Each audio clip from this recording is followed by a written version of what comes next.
Hello everyone. In the previous videos, we have seen how the bending and the stretching that comes out as completely decoupled. And we had emphasized that that is a little bit problematic because if we consider our axial load to just change in sign so that instead of an axial tensile load, it is an axial compressive load, then also as our theory predicts, the bending and the stretching, even though this can be considered as negative stretching, the compression, that will come out to be completely decoupled. And the problem therein is that we know for a fact from our physical understanding as well as from our undergraduate studies of mechanics of solids or mechanics of materials that when you have compression of a beam or a bar or a column or a rod, whatever you want to say it, beyond a certain critical value of the compressive force, uh, the rod is going to buckle. So the theory that we have in our hand till now, that is unable to capture this phenomenon of buckling. And the key thing to understand, to identify the problem here is that buckling is basically an instability phenomenon. Okay, so buckling does show up in the form of a bending, but it is different from bending in the sense that it is an instability phenomenon. So this is very important point.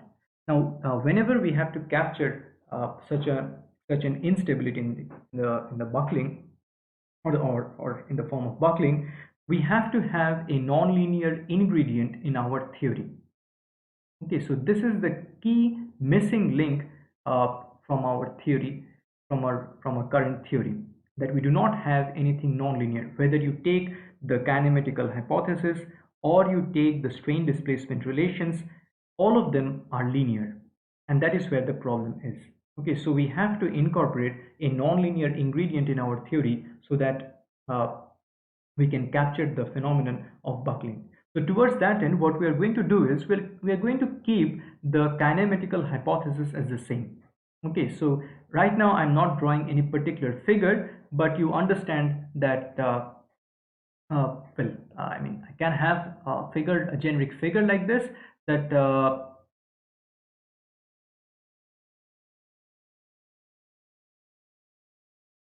I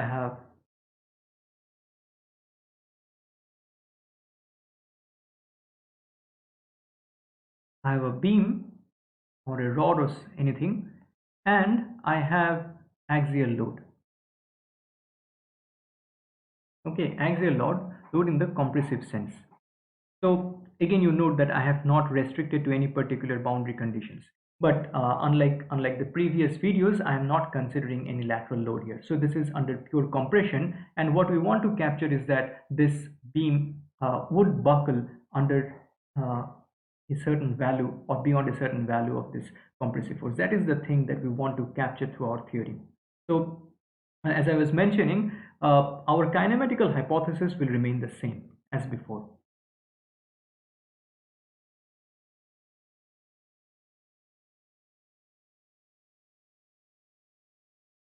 So our U is still US minus Z dw dx.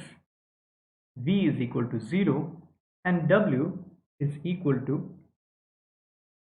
Wx. So W is a pure function of x, okay, which is why I have written here directly as dw dx instead of del W del x. Okay, so this is our kinematical hypothesis, exactly the same as before.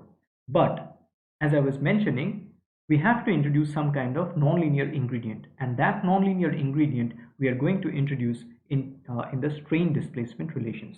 Okay, so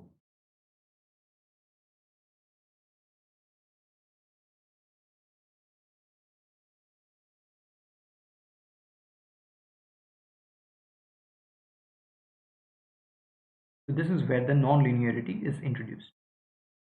Now, all of us are very familiar with the linear strain displacement relations, but for students enrolled in this course, all of you have studied the nonlinear strain displacement relations either in the undergraduate mechanics of solids course or in the previous course of applied elasticity.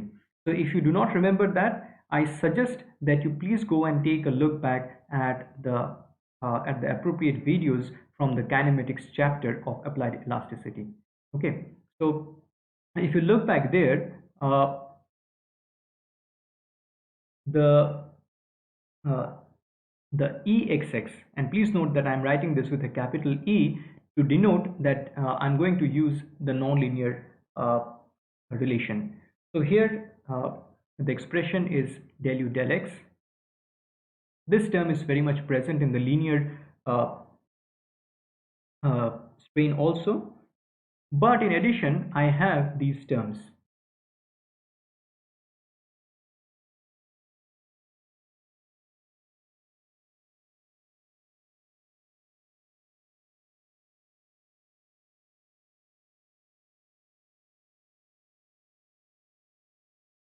So I urge all of you to please take a look back at those relations.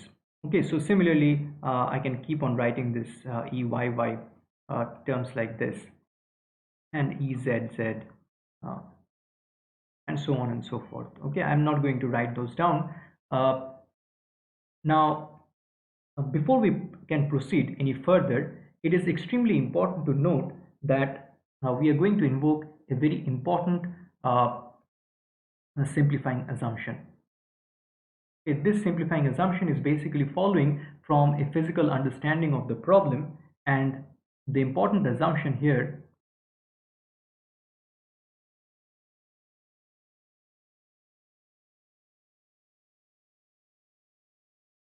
is that del W del X, this is going to be much larger than del U del X. Okay, so you note that in this expression, the V, of course, since V itself is 0, this doesn't bother us. But what about the comparison between del U del X and del W del X? So here, it is here that our important assumption is going to play a role, so that uh, our EXX, that is going to be del U del X plus half del U del X square. Okay, now please do not be worried by the fact that uh, while this is true, then what about this compared with this? So see, it's something like this, that uh,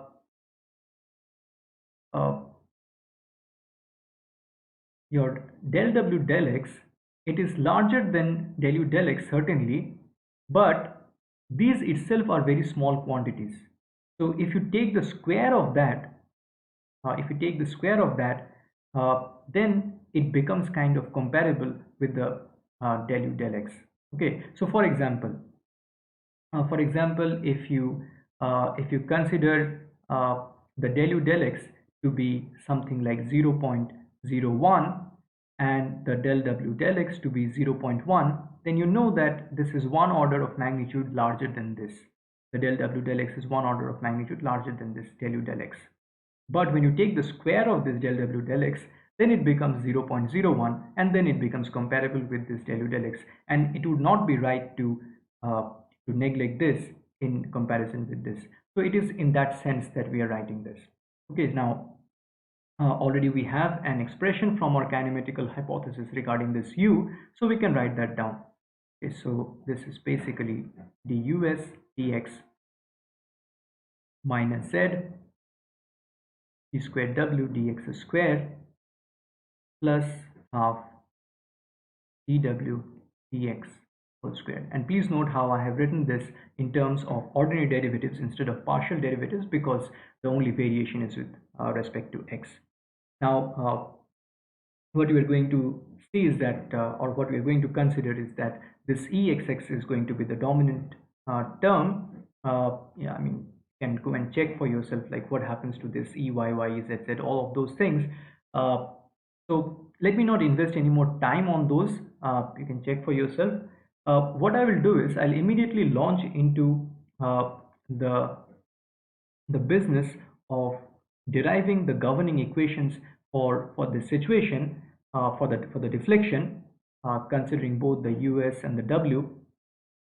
And what I'll be doing, unlike the previous videos, is that I will not go separately into the use of the principle of stationary potential energy and then the use of the principle of virtual work. Rather, I'll do it in one single shot by using the principle of virtual work. Okay, so let me go to the next slide and so use the principle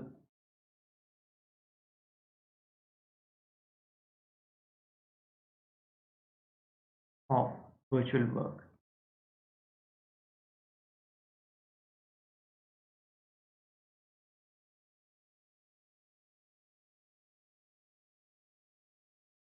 Okay, so we know from our earlier discussions that the general expression that we are going to deal with will be like this, and where I have just taken care to replace the epsilon ij with capital Eij. The right hand side remains the same. It's the multiplication of the traction vector with the first variation of the displacement vector integrated over the entire surface. All right, so for the left hand side, what we are going to have is because we are dealing with a beam, so I'm going to make direct use uh, of the things that I have discussed earlier. So this volume integral I'm going to write in terms of this integration over the length and integration over the height, and since there's going to be no variation along the width, I'll just get a b out of that. Okay, where b is the width of the beam. Okay, so what I have here is sigma xx uh, delta E xx. So these are the dominant contributions. So this is dz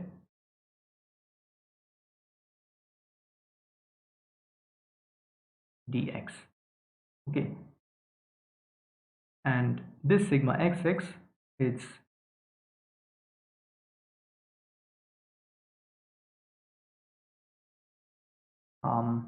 I made a mistake here. So this E should not be appearing here.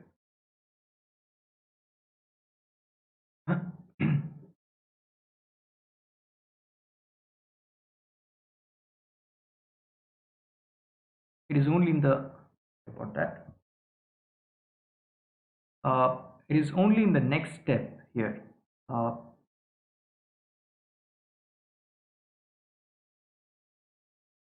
when I replace the sigma xx by E uh, Exx, okay, that we are going to have this E. Now, I can understand that there will be a little bit of a confusion because of the same kind of letters being used. So this capital E with the subscript xx, that represents the nonlinear strain in the x direction, and this E, capital E, it represents the Young's modulus. Okay, we just have to be a little bit careful. Okay, so now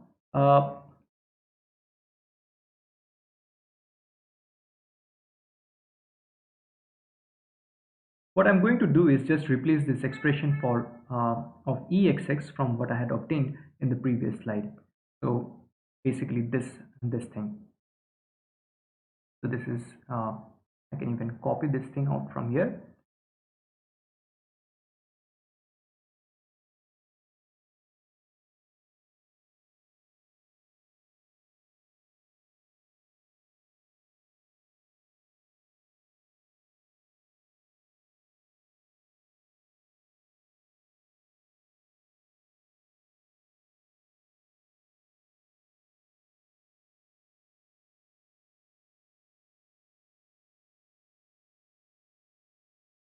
So this is our Exx, and for the next one I have this first variation of the Exx. For that what I'm going to do is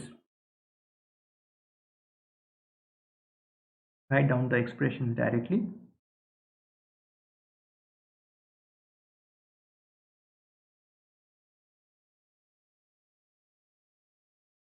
Now see, for this term half del dw dx squared, if I take the first variation of that, it's going to be dw dx d delta w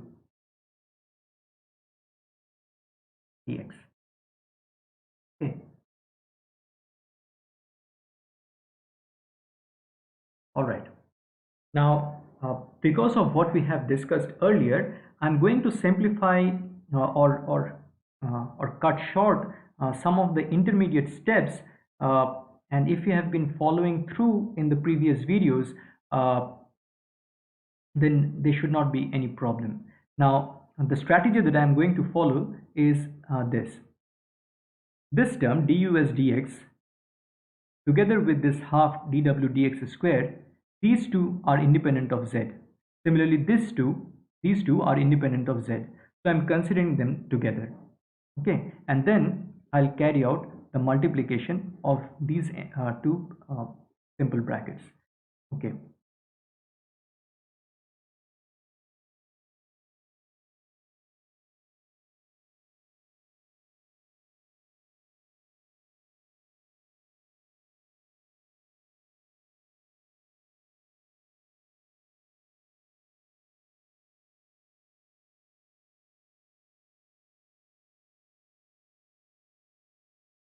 So I have that multiplied by these two terms taken together.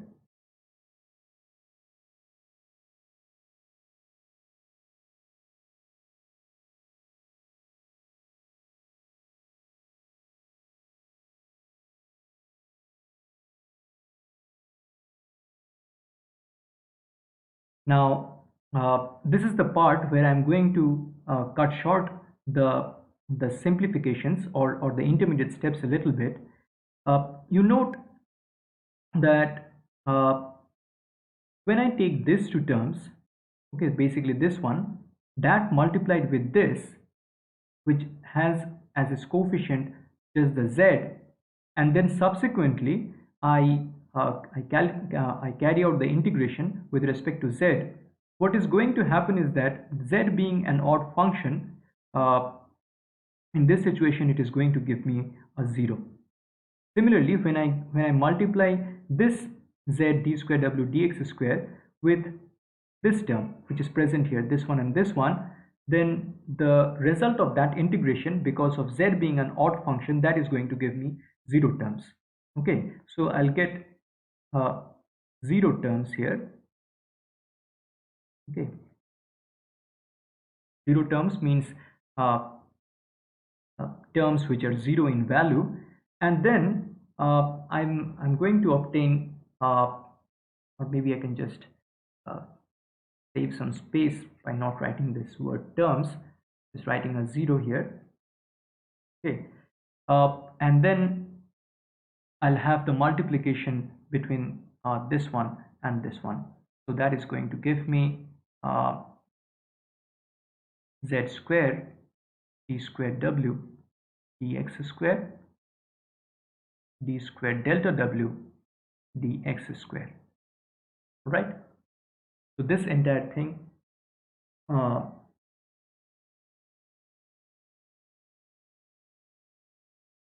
okay, so maybe it is just better if I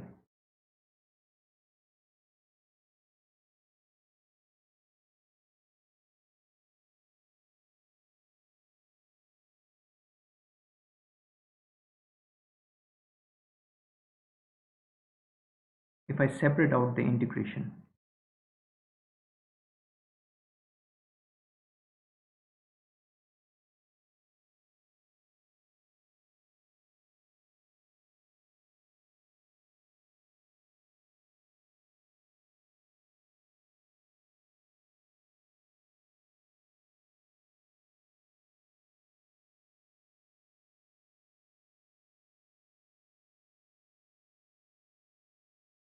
All right. Okay.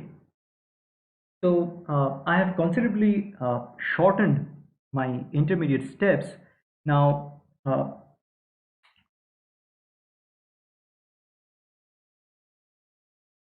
Now, what I do is actually deal with these terms.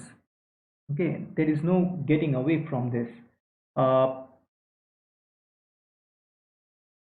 so you see, uh, first of all, you note that this entire thing and this entire thing, that is independent of Z.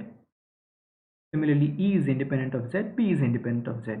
So I can take all of these things out of this integration with respect to the Z, and that is going to basically leave me with an integration from minus h by 2 to h by 2 dz, and that is just nothing but h itself.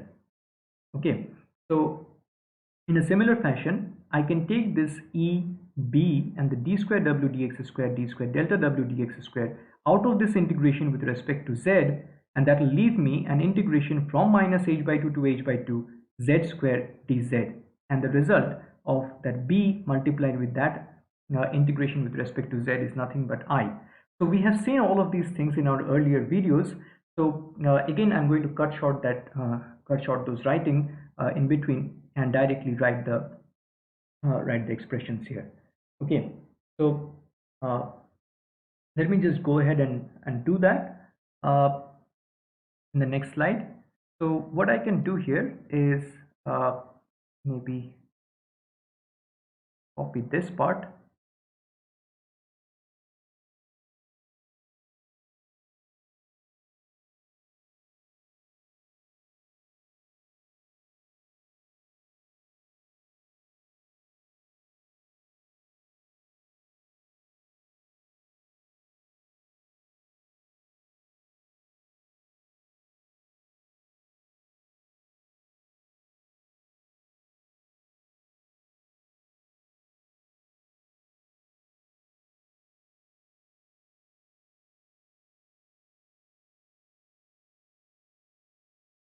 And just adjust spacing here a little bit. Okay, I think I'm happy with that. Uh, so this is integration with respect to x, and then uh, I have the EI d square w dx square d square delta w dx square. Again, this integration is with respect to x from 0 to L. Okay, so I might as well have written this up here. Okay, so just to save some space, it's much easier to do this on a chalkboard. This is the first time I'm doing this on a writing app, so forgive uh,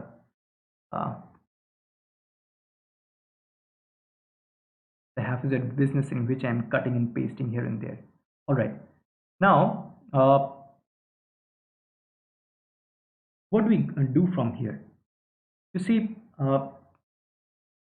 this entire thing that we have, okay, this entire thing that we have, uh, this is, let us not forget that this is just the left hand side of our original equation, which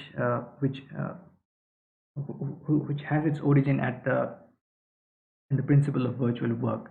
Okay, so the right hand side, that is going to incorporate the contributions from P. So what I'm saying here is this, that I'm dealing with the LHS here. The RHS, this fraction, this will be contributed by the force P, and you please note that this delta UI, it will ultimately give me terms involving things like delta US. Okay, so just like before, my motivation here is somehow to convert this integration which involves this ddx of delta US here and also the ddx of delta W, that in terms of through the integration by parts in terms of delta US and delta W without involving the first derivatives. Okay, so towards that end, what I'll do is I'll just subdivide, or I'll just multiply this thing out and consider this separately. Now from now on, because I do not have to do any operations, at least for the next few steps on this term, what I'll do is this entire thing I'll just write in short as this curly bracket. Okay, so whatever was present here, okay, so that I'm writing as this curly bracket. Okay, just to reduce some space and decrease the time of writing. This is something that I actually do when I'm writing on the chalkboard also, and somehow I feel that the students find it much easier to keep track of the various terms if I write like this. Okay, so trust me, it's better this way.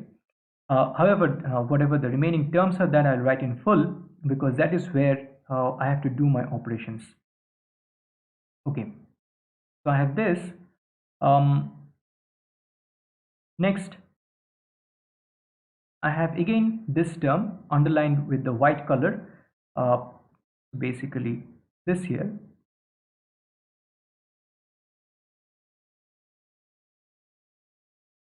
and this multiplied with dw dx, d delta w dx dx.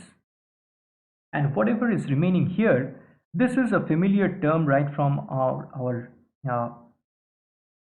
one of the first videos of this beam theory, uh, and we can actually uh, very quickly write down the integration by parts terms from this, but we'll do that later on. For now, we just keep it like this. Okay.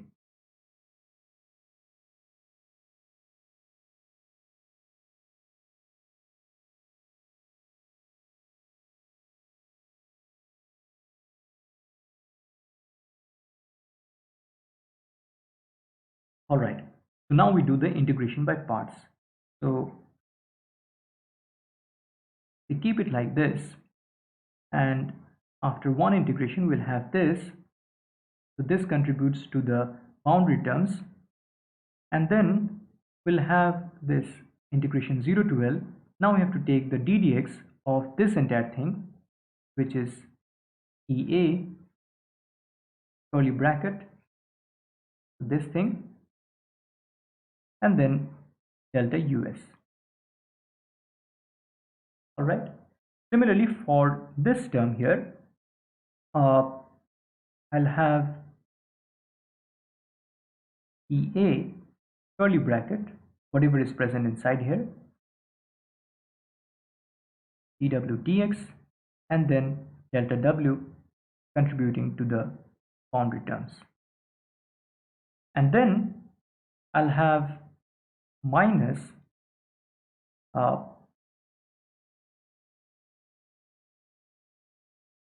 minus integration 0 to L ddx. Now this is very important to note that when we're doing the integration by parts over here, this entire part, okay, so this entire part that we are going to take as the first term of the integration by parts. Okay, so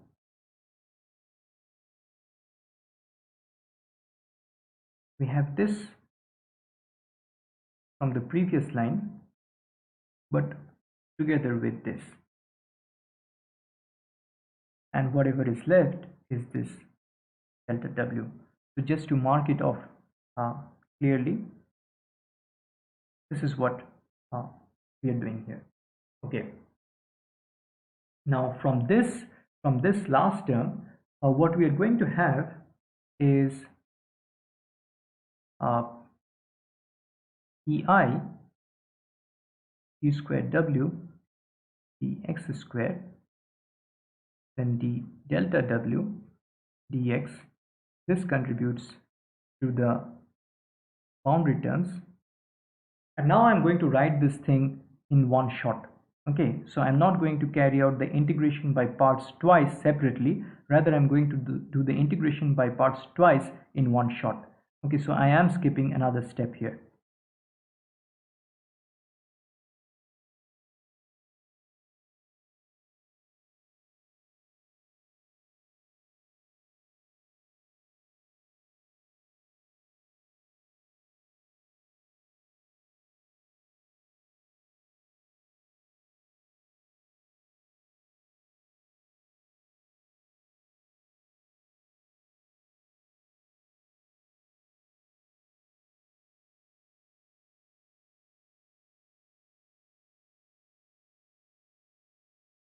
All right. So all of this together, that constitutes my left hand side. Okay. Now for the right hand side, what I'm going to have is minus P delta US at x equal to L. Please note that this minus P occurring at x equal to L is present because the direction of the applied load at P is opposite to the positive direction of x. Let me clarify what I mean by that. You see the P is directed in this right to left here. So if I am considering my x direction to be like this uh, force P here, which has a magnitude P, the algebraic sign for that will be with a minus. So that is what I have written there. Okay. Next, uh, this is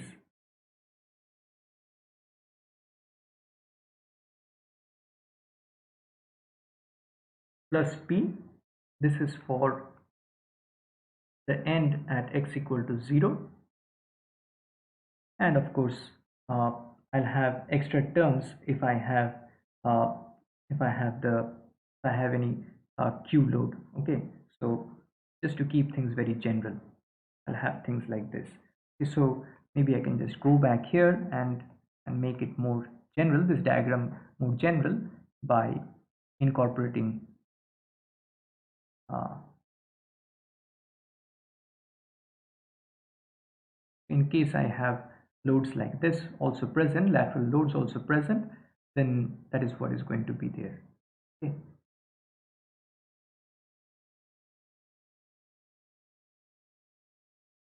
If I have things like this, then that is also going to contribute to the right hand side. Okay, now you check for once that this is indeed my left hand side. Just to clarify, this is my left hand side continued from the previous page. So so what I have here is terms involving the delta US in the boundary terms, nowhere else in the boundary terms. So my boundary terms are those this one, this one, this one, this one. So it is only in this term that I have the presence of this delta US. Okay, so here also I have a delta US in the boundary term. This I can write, of course, as minus P delta US 0 and L, and this one just remains as it is. Okay.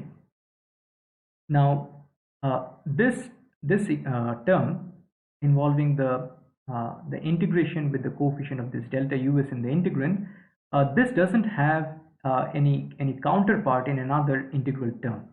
Okay, so this is going to contribute to the to one of the governing differential equations. Next, for the boundary terms involving the delta W, I have this term. I also have this term. This is separate because it is involving the first derivative of delta W. So whatever I'm saying now is basically following from our knowledge of calculus of variations, basically how the Euler-Lagrange equations emerge and the corresponding boundary conditions. So, so what we can do is we can directly go ahead and write down uh,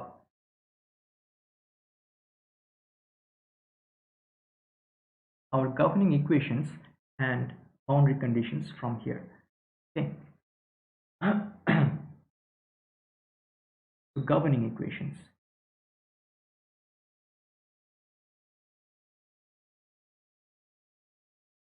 The first governing equation will be the coefficient of this delta US term from this integration term.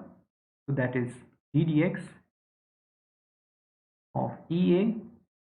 I'm continuing with this writing of this curly bracket, and you'll see what is the benefit of this? Okay,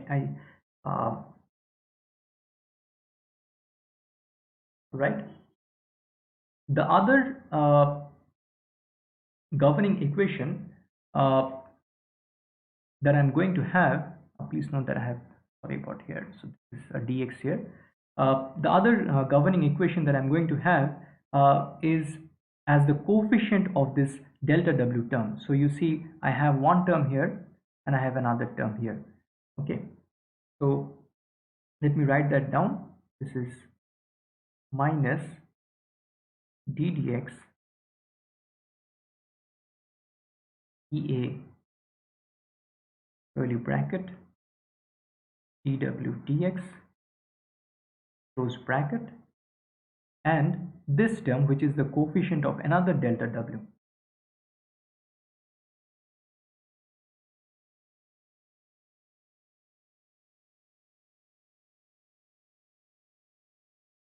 All right, and on the right hand side, let us not forget that there is another integration term involving the delta w. So all the coefficients of the delta w, considering only the integration terms, that we are collecting together as one governing equation.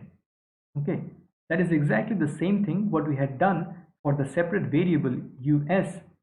uh, it is just simpler looking compared to the second equation, because you see there is no other integration term involving the delta us. Okay, so much about the governing equations. Now what about the boundary conditions?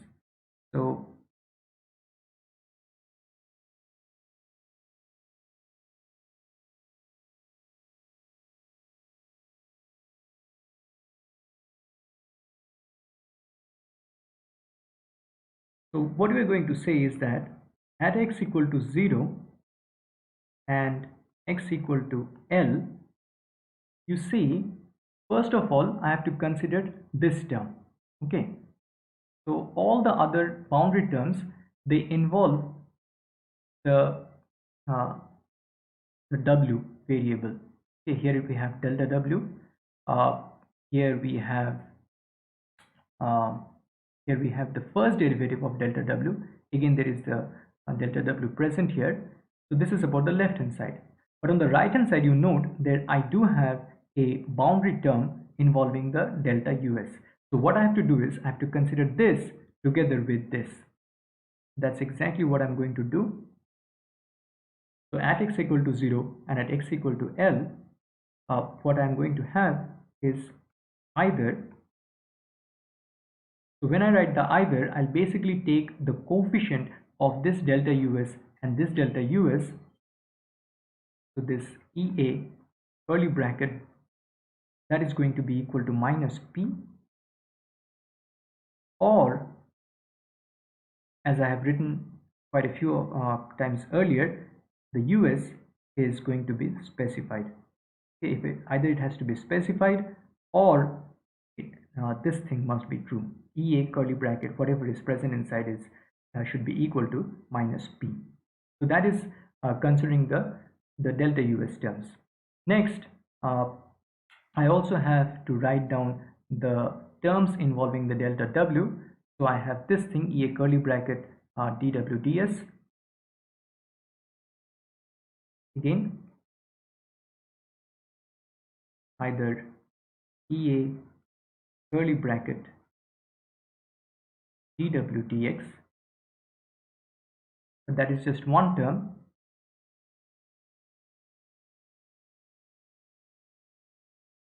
involving the delta W. There is another term involving the delta W. So the coefficient of that is minus EI d cube W dx cube.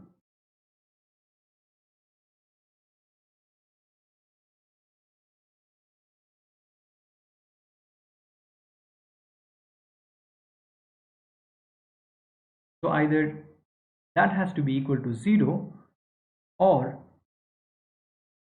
W must be specified.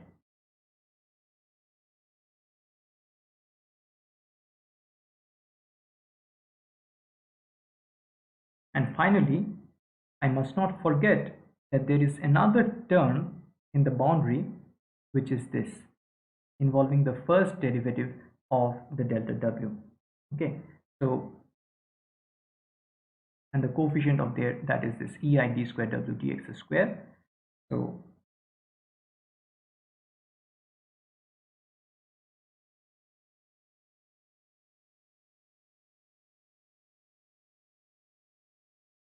EI d square W dx square, that should be equal to 0, or it is the dW dx which should be specified. You please note that because in this boundary term I have the presence of this d delta W dx, what I'm doing is taking this delta outside and considering the first variation of this dW dx. Okay, and that is why I'm concluding that if dW dx is specified, then automatically the first variation of that, that is delta dW dx, must be 0. Okay, so I have all these boundary conditions and this two sets of governing equations, and the situation seems rather hopeless at this point. That if I mean, if you have studied buckling in your undergraduate days, surely you did not have to deal with so many equations. Probably you came across something like the very famous Euler buckling criterion, and probably you had some kind of a hand waving derivation of that, and everyone was quite happy with that. But surely you did not have to deal with two such governing equations and these all these boundary conditions. So what exactly is going on? Okay, so we'll see in the next video how the situation can be somewhat simplified, but not too much. Okay, we can reduce the necessary or the required governing differential equation to only one equation from this two set, uh, and there will be some corresponding simplifications in the boundary conditions. Okay, but ultimately the equation that we'll have, that will be a general enough equation, quite a general equation, not the absolutely general equation for addressing buckling. Okay, so on that note, let me end this video. Thank you very much.